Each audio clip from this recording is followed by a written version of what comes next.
Connect and test RG6 Coax cable with Vericom's RG6 Termination Options. Vericom offers a variety of tools and connectors for your RG6, dual and quad termination needs.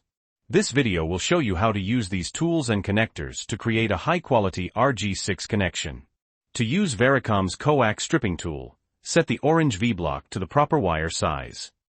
Insert the coax cable into the wire stripping tool and spin the stripping tool several times clockwise, and then several times counterclockwise. Pull the stripping tool away from the coax cable, removing the cable remnants. You are now ready to install the connector of your choice. Vericom's RG6 Dual Shield Twist-on connectors are an economical and easy-to-install termination option.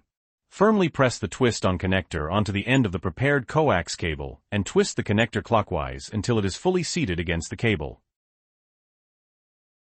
Vericom's RG6 hex crimp connectors are an economical and secure termination option. To install, push the connector onto the coax cable until it is fully seated. Place the connector into the appropriate crimp tool cavity, and then crimp down fully.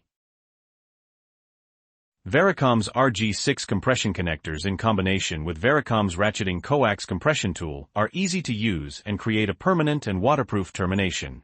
First, push the compression connector onto the coax cable until it is fully seated.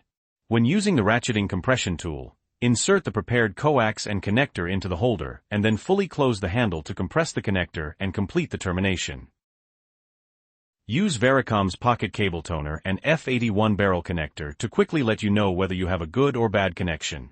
To check your connection, use the barrel connector to connect the coax cable to the termination tool.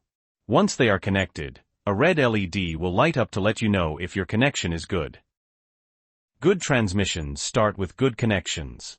Contact us today for all your RG6 termination needs.